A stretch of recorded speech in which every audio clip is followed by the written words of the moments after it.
Selamat pagi jemaat yang dikasihi Tuhan. Saya berdoa saudara dalam keadaan sehat-sehat selalu dan aman dalam perlindungan Tuhan. Devotion from Home pagi hari ini kita akan membahas dari kitab Kisah Para Rasul.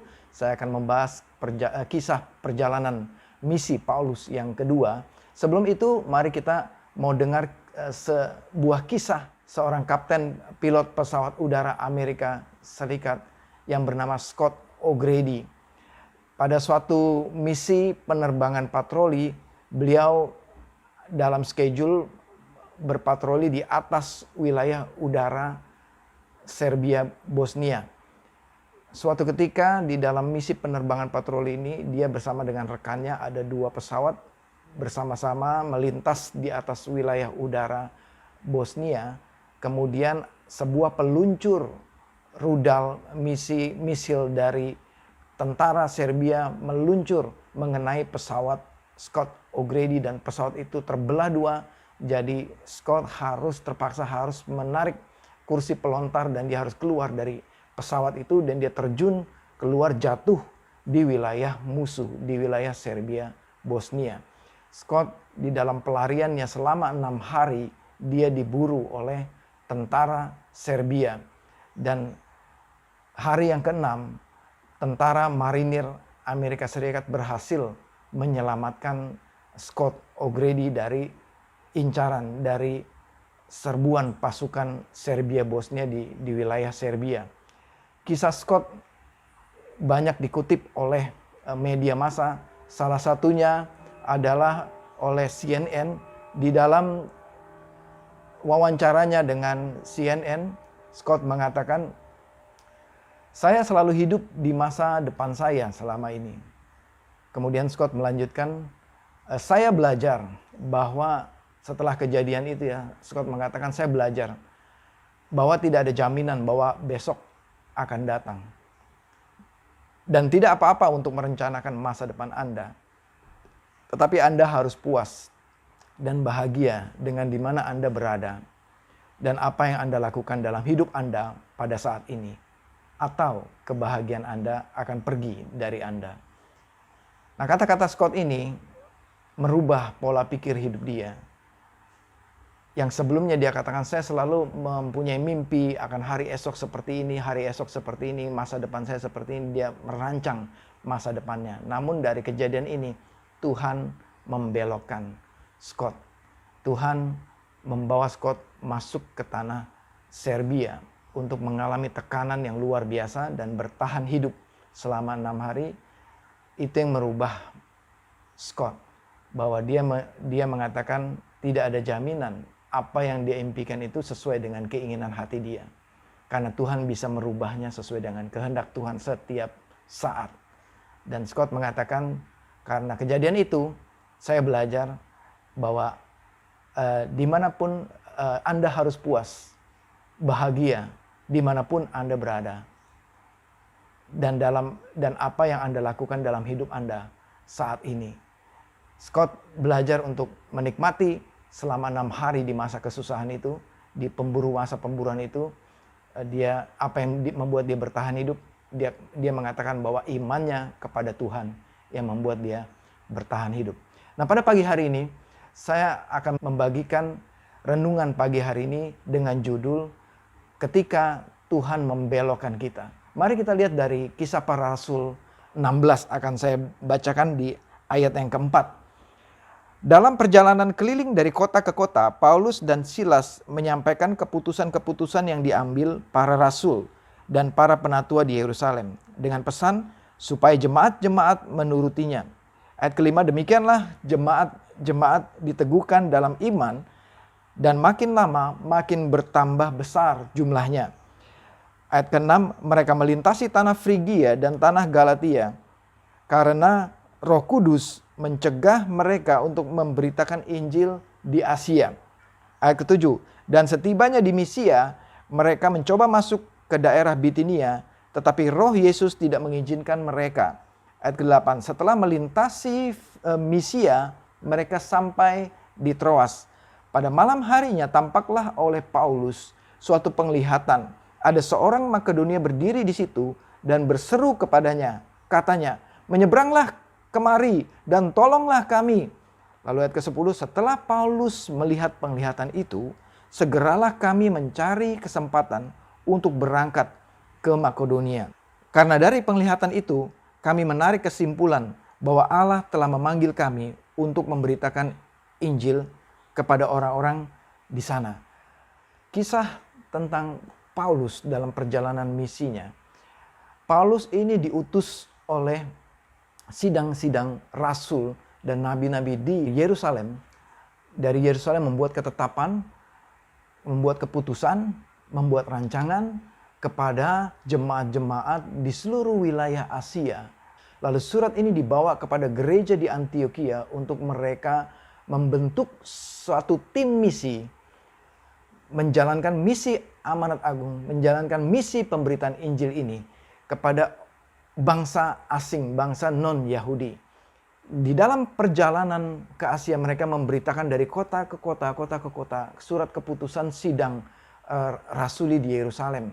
Nah, kemudian di ayat ke-6 sampai di wilayah Frigia, sampai di wilayah mendekati Asia, Roh Kudus berbicara kepada mereka, ya, bahwa Roh Kudus mencegah mereka memberitakan Injil ke Asia.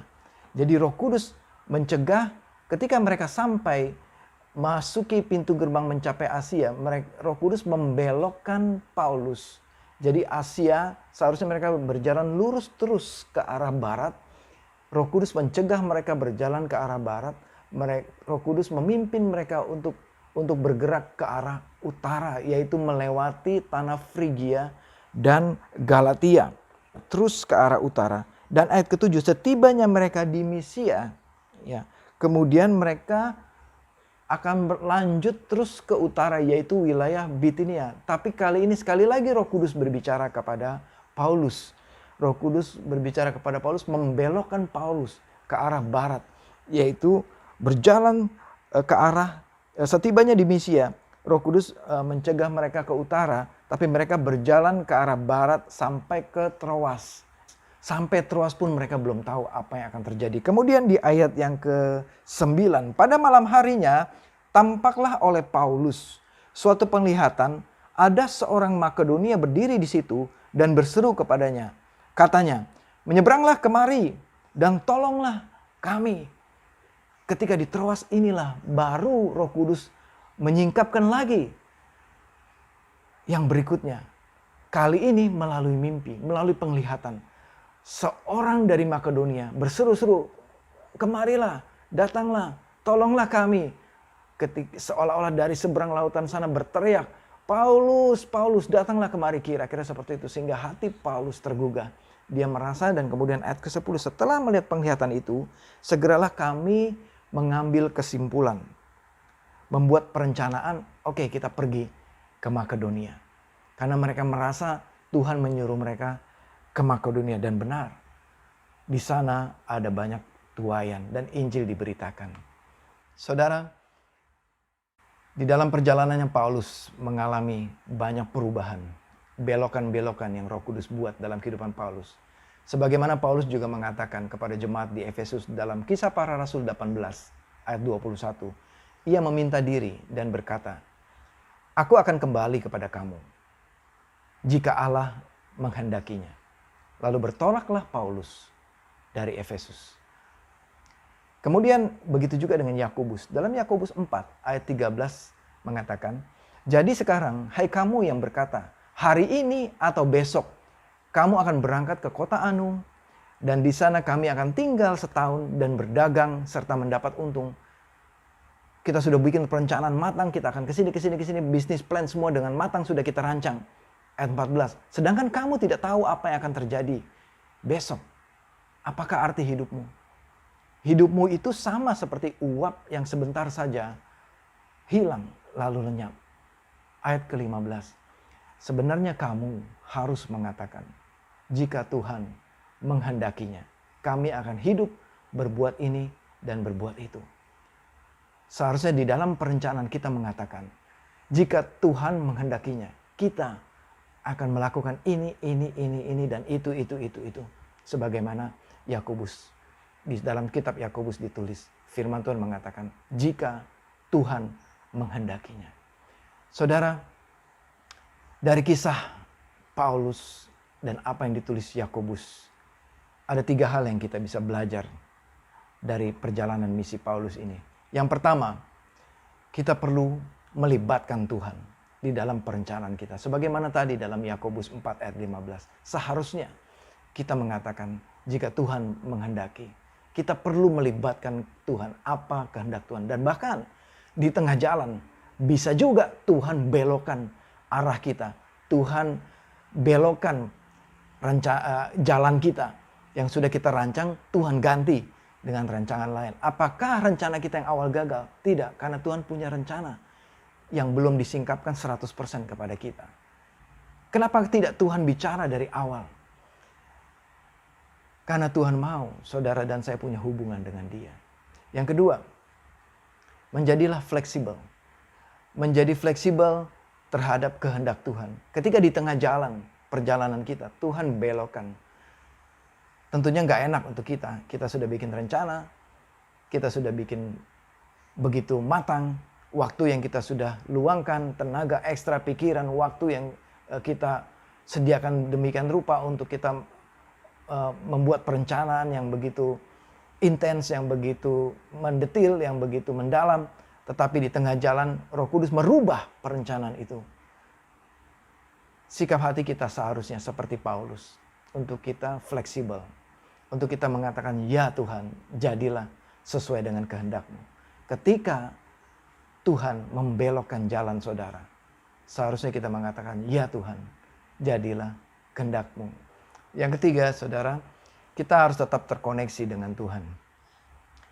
Kita terhubung dengan Roh Kudus. Di setiap perjalanan kita, terus memiliki hubungan dengan Roh Kudus. Mungkin kita sudah membuat perencanaan yang begitu matang. Kita sudah mendengar Tuhan, kita sudah melibatkan Tuhan, kita sudah berdoa untuk perencanaan ini. Namun tetap di dalam pelaksanaannya, tetap di dalam perjalanan kita, tetap di dalam melaksanakan rancangan-rancangan yang kita sudah buat. Kita tetap harus terkoneksi dengan Tuhan. Karena rancangan Tuhan, Tuhan bisa belokkan kita di tengah jalan. Dan ketika Tuhan belokkan itu, pasti rancangan itu lebih indah, lebih baik, dan lebih sempurna untuk kita. Tuhan memang tidak singkapkan semuanya dari awal. Sebagaimana Paulus, tidak dari awal Roh Kudus bicara kepada rasul-rasul di Yerusalem. Untuk Paulus, engkau pergi saja ke Makedonia. Tidak dari awal, tetapi step by step, langkah demi langkah, Tuhan berbicara. Langkah berikutnya, Tuhan berbicara lagi. Langkah berikutnya, Tuhan berbicara lagi. Ketika Tuhan membelokkan Paulus, Paulus mentaati kehendak Tuhan. Ketika Tuhan membelokkan jalan saudara, bagaimana respon saudara? Mari kita berdoa. Kami mengucap syukur Tuhan untuk firman pada pagi hari ini. Ketika Engkau menuntun langkah kami, satu langkah demi langkah, langkah berikutnya kepada langkah berikutnya. Kami mau ada di dalam tuntunan-Mu. Kami mau ada di dalam rencana-Mu. Kami mau Engkau tuntun kami. Kemanapun Engkau arahkan kami, kami akan ikuti jalan Engkau Tuhan. Walaupun Engkau belokkan kami kemanapun, kami akan ikut rencana-Mu Tuhan. Biarlah kami selalu melibatkan Engkau, Roh Kudus, melibatkan Engkau dalam perencanaan kami. Dan kami selalu fleksibel, mentaati, mengikuti kehendak-Mu. Dan kami selalu terus terhubung dengan Roh Kudus di dalam setiap perjalanan kehidupan kami. Di dalam nama Tuhan Yesus Kristus kami berdoa. Amin. Amin. Saudara, Tuhan memberkati jalan-jalan hidup saudara. Dalam nama Tuhan Yesus Kristus. Amin.